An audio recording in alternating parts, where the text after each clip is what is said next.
Thanks for watching this conversation all about cybersecurity for small business owners. My name is Ramon Ray, Bitdefender, Small Business Ambassador. Thanks for being with us today. Give us your full name, who you work for, and what's your title. Hi, Ramon. Thank you for having me on the show first. You're welcome. My name is Bogdan Botezatu. I'm a Senior Director of Threat Research at Bitdefender. Awesome. Senior Director of Threat Research. That sounds very scary or sounds very calming. Give us an understanding of what you do as Senior Director of Threat Research. I'd say I put myself between users and the scary parts, so they are calmed. My job in Bitdefender is primarily focused around fighting ransomware and identifying vulnerabilities in devices or code before these get exploited. So yes, I've seen a lot in these past 18 years I've been at Bitdefender, and I've been in most companies that were affected by ransomware. Occasionally we help them decrypt the information that was held at ransom by the bad guys. So I know a little bit about their pain points, how cybercriminals operate, and I'm eager to discuss this with you today. I love it. And we talked about ransomware, but can you give us a hint before we dive into ransomware in particular? What are some common cyber attacks? You know, you've been in this 18 years, so maybe there's some changes, maybe it's the same, but give us a list of some common things you're seeing that businesses overall are going through. What are some of those common things? Based on my observations, I would say that cyber threats evolve in different eras, right? We had the Nigerian plane scams a while ago, then there came ransomware, then there was business email compromise, and anything in between. So based on what we see now, I would divide these threats in three main categories. I would say malware, right? Which is the foundation of cybercrime activity, credential compromise, and last but not least, vulnerabilities, because these are the avenues that cybercriminals use to get into companies. And speaking of malware, we all know what it is. It's bad software that cybercriminals use to get access to our computers. And that's still happening. Malware is still a thing. Yes, that's the big bulk.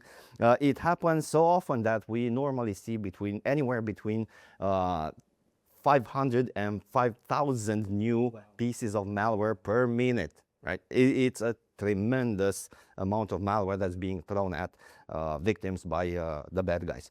Malware is still important. It plays a major part in getting compromised.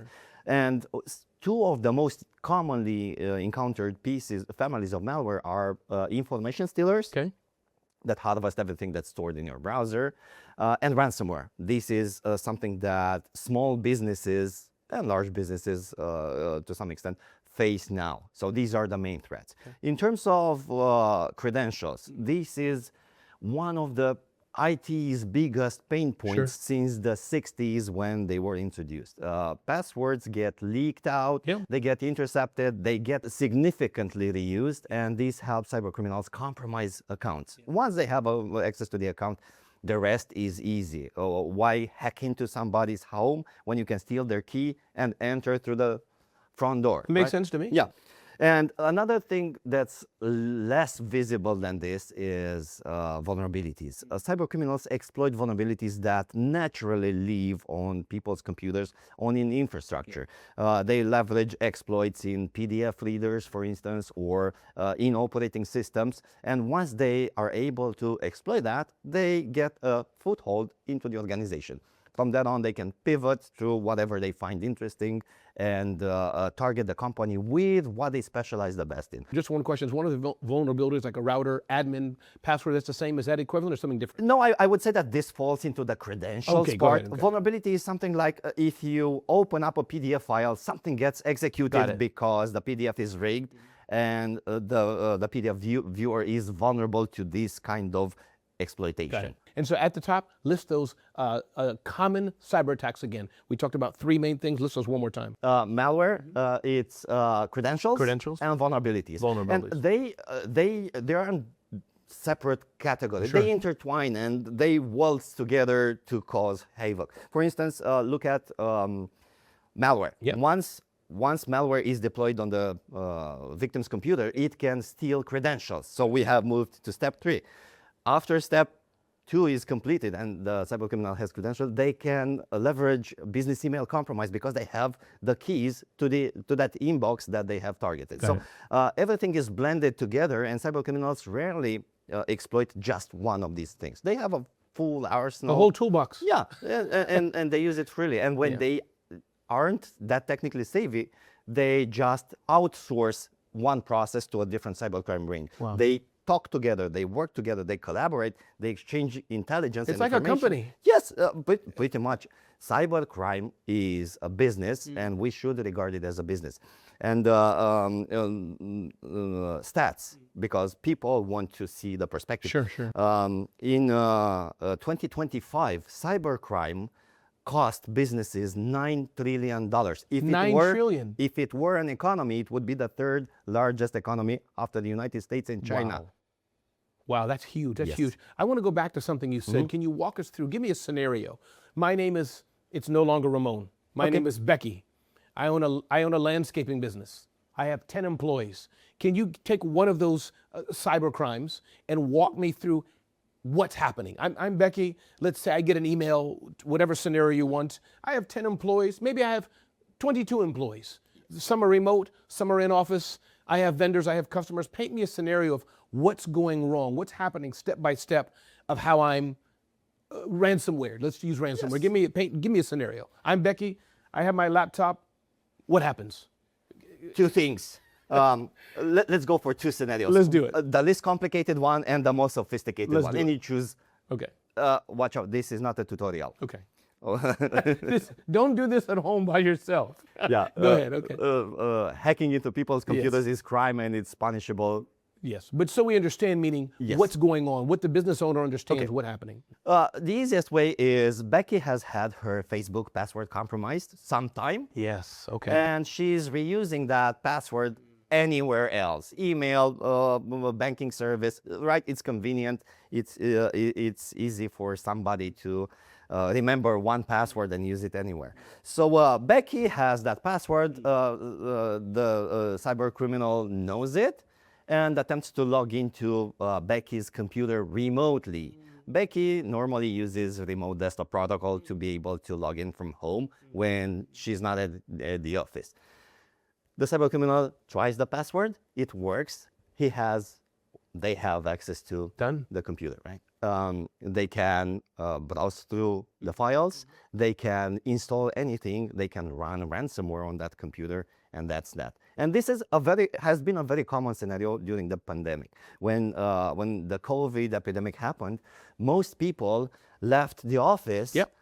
And started working from home. When they did that, they didn't have the VPN infrastructure and the safety nets involved in that VPN infrastructure. So they just opened the remote desktop protocol, hooked it up through the internet, and they logged into their computers at home. Remote desktop protocol was one of the most abused features by cybercriminals to plant ransomware in the past 5 years. Yes. And it still is to some extent. The complicated scenario is that Becky receives a PDF file with an inquiry.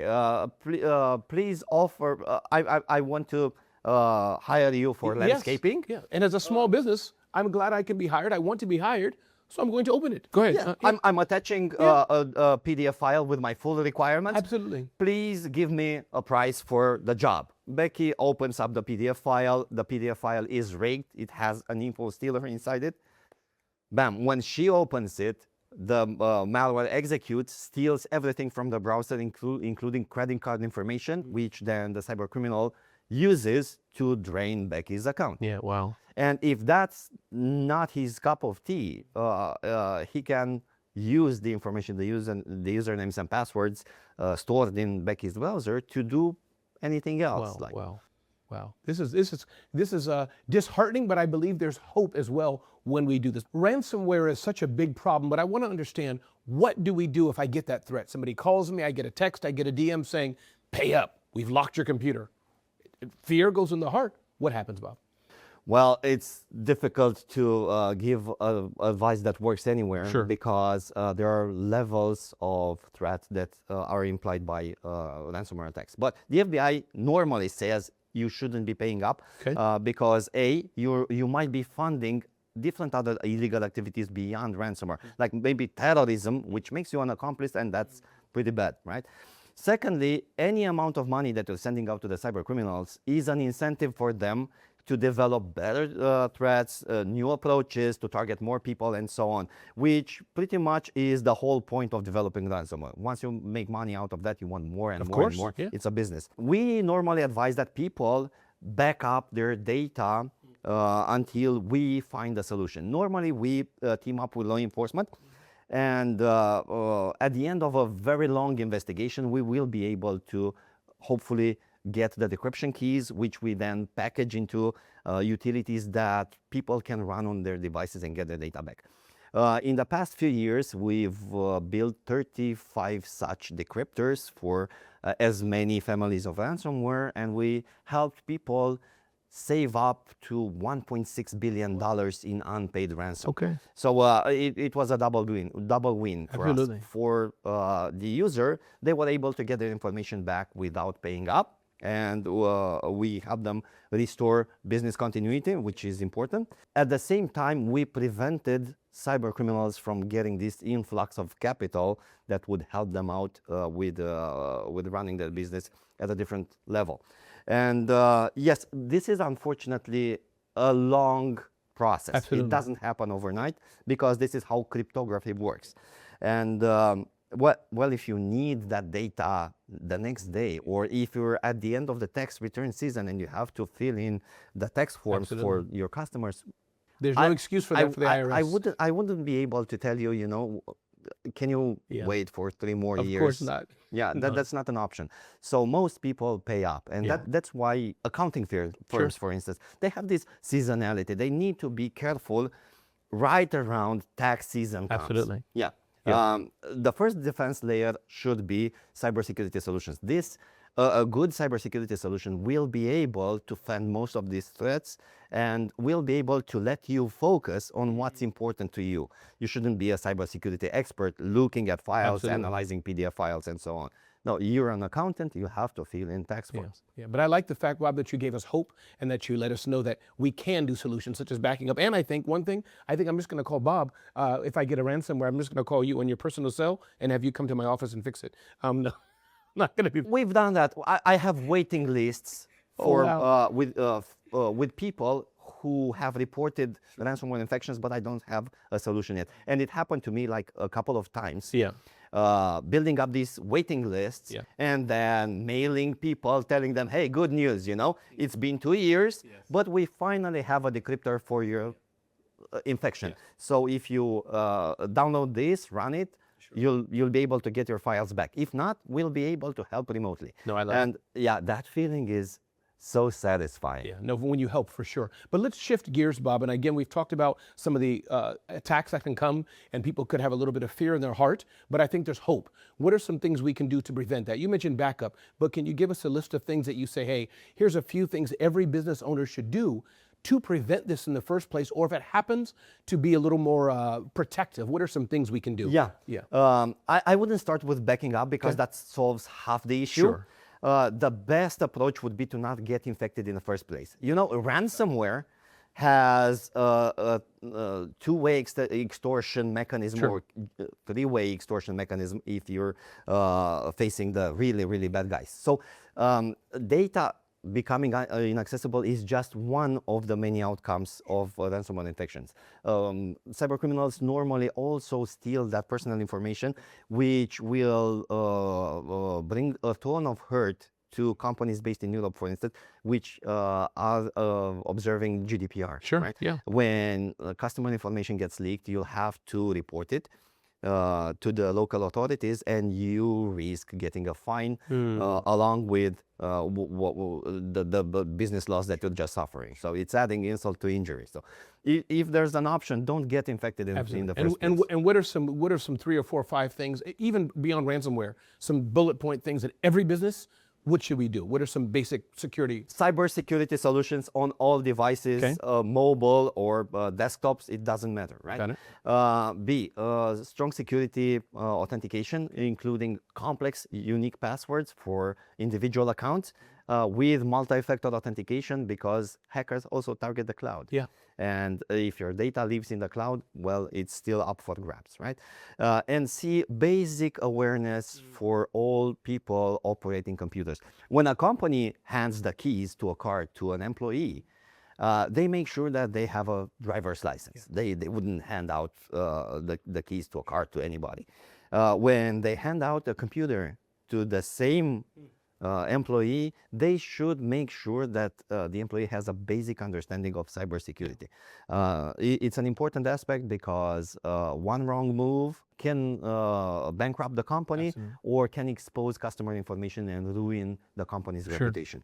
So yeah, a little bit of basic awareness training would be fine. We at Bitdefender have a blog that caters to the security needs of small businesses. We try to educate people who are not IT staff. And you do a good job at it. I've Technically been on the safe. blog, and the blog is amazing. So This kind of conversation also raises awareness and makes employees think about cybersecurity aspects. So yeah, this part of education is very important. It's probably as important as having security solutions installed everywhere. I love it. And before we end, Bob, one more thing I want to ask you, just to have you recap that. Let's talk about Bitdefender. Why is Bitdefender the premier, and I think one of the best companies that's helping small businesses be more secure? Why Bitdefender? You've been here a long time. Yes.